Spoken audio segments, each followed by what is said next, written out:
Hey, what's going on, folks? The Creative Duelist here, and I've been making decks creative since 2016. Welcome, folks. Today I'm here with my Megalith deck profile. I had this deck for a while anyway. I did pick this up a good few months ago. Unfortunately, I couldn't really come up with a decent build. All my builds were very bricky and weren't consistent, but I managed to do some more research, managed to do a lot of testing, and I finally managed to come up with a playable solution. So stick around, watch my card choices and all that good stuff, and hopefully you guys can give a good opinion at the end of the video. So let's begin. So starting off with the ritual monsters, I'm going to go with the Megaliths first. So the triple Megalith or Orphreal. Basically what she does is when she's ritual summoned, you get to add any Megalith monster from your deck to your hand, which is pretty good. And during your main phase, you can activate her effect to tribute herself, and then you get to ritual summon a ritual monster from your hand by tributing stuff on the hand or field, and she also contributes to the tribute, so she's easily a level 4 tribute fodder. Then we've got the, we got the double Megalith Ochi. Ochi is probably the best one in the build in my opinion, because Ochi allows you to interact during your opponent's turn. It sucks that Orphreal won't let you ritual summon during your opponent's main phase, only on your turn, which sucks. I like Och because Och lets you do it on your opponent's turn, but when Och is also ritual summoned, you get to draw a card and then pitch one from your hand, which is okay.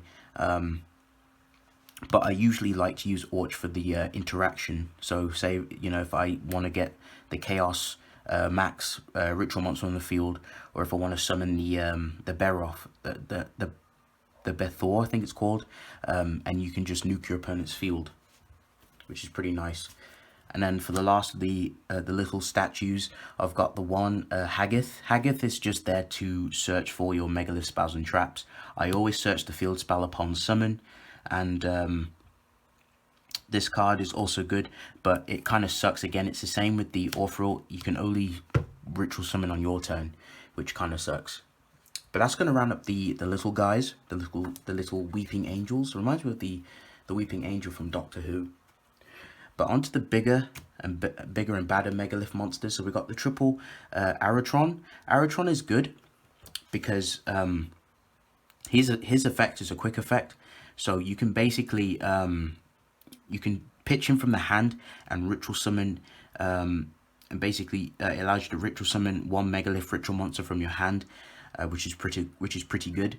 And also when he's on the field, if your opponent activates a card or an effect that would target any of your cards on the field, it doesn't matter what, even the field spell, you can basically take a ritual monster from your graveyard, I believe, and place it at the bottom of your deck and negate the activation and destroy it.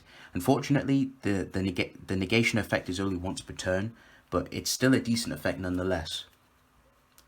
Then onto the rest, got the triple Beroth, or Bethor, depending on how you want to pronounce it. He's good because when he's ritual summoned, you get to target as many cards on the field that your opponent controls and destroy them, depending on how many ritual monsters are in your graveyard with different names. So if you got like 3 ritual monsters with different names, you get to pop 3 cards, which is nice, or depending on what the situation occurs and what's in your graveyard. And then onto the rest, I've got the triple Megalith Phaleg. Phaleg, I know people kind of like only play 2 of this or play 3. It doesn't brick. What I like about playing these at 3 is that they never become a problem in my opinion. It just sucks that she's once per turn, but she's really good like mid game. Once you set your field up and you get the Megalith ritual monsters in the grave and you summon her, all your monsters become beat sticks. She increases the attack and defense by 300 for each ritual monster in your graveyard, so all of your stuff get an attack boost, which is really good. And then that's going to round up the Megalith ritual monsters. Onto the rest of the supporting rows, got the double incantation Chael Slime. It's just there just to help you get the incantations on the field. And then the last of the ritual monsters, I play one Magician of Black Chaos Max. I've only got one, I think. I can't find my second copy, but one is enough. But I like it because it's really good if you have Orch, because because what normally happens is you're gonna have like an incantation that's dead on the field, and you can just use Orch, Tribute Orch, and a incantation monster, which usually you'll have like Talismandra or a Candle, and then you summon Max, and then you just tribute a monster, and then your opponent can't activate monster effects for that turn. So it stuns your opponent. It turns into like a skill drain, but on crack, which is very good. And if it destroys a monster by battle, you get to add a spell card from your graveyard. It's okay. That effect is not as great, but it's good when you have Preparation of Rites engraved. Any other spells kind of useless in my opinion. But that's going to round up the ritual monsters. So onto the effect monsters. For the incantation lineup, I do play the triple Pensiplume.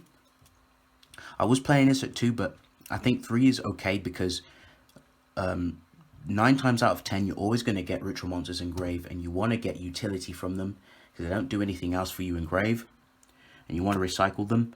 Double Talismandra and the 1 Candle. I play just the 1 Candle because we only play 1 ritual spell.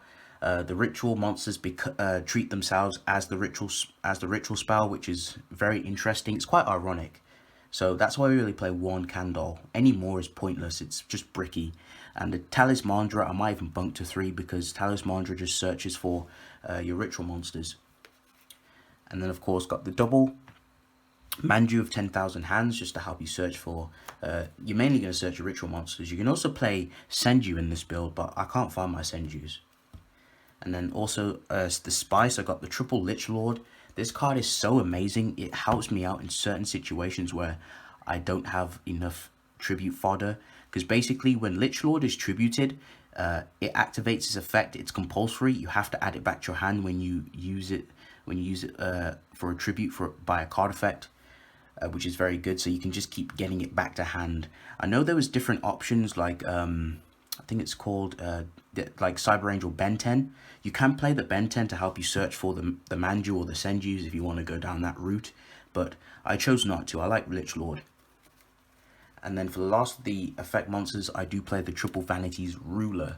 Now, Vanity's Ruler, it's very easy to establish this win con, because once you've ritual summoned everything, what usually happens, you're going to have 2 dead incantation monsters on the field. And usually I end up with boards where I've got an Aratron and I tribute the 2 fodder incantation monsters, and I bring out the Vanity's Ruler. So my opponent can't special summon, and I get to protect. I get some pseudo protection, which is pretty good.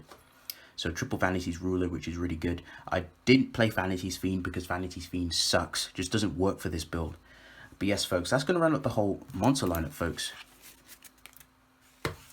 Onto the spells. Very small lineup because of how the deck is. A triple Preparation of Rites to help us search for the small statues. Double Megalith Portal. I love Portal in this build because it's a warrior returning alive, and it protects your ritual monsters from being destroyed by battle. I wish it was battle and card effects, because then the deck would be a little bit more of a threat.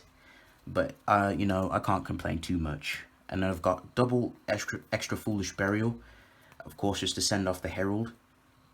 1 Incantation Inception, and of course the 1 Raigeki. And the only trap we play is the Megalith Emergence. It's basically a call of the Haunted for Megalith monsters. But yes, folks, that's going to round up the whole main deck. For the extra deck, we only just play these for our foolish targets. You can also play more extra deck monsters for your Pot of Extravagance, but of course we all know that card is like super expensive. So please don't comment down below why don't I play Pot of Extravagance. It's, you know, it's not rocket science. It's common sense. People don't have money like that. But if you do have money like that, make a random extra deck. Of course, include these, very important, and then just blitz for your extra deck. But yes, folks, that's going to run up the whole main deck, extra deck, and the whole profile. So thank you, folks, for watching. If you folks enjoyed this video, please don't forget to leave a like, comment down below. Feedback is always nice to hear. Tell me your thoughts down in the comment section. But yes, folks, the Creative Duelist signing out. Peace.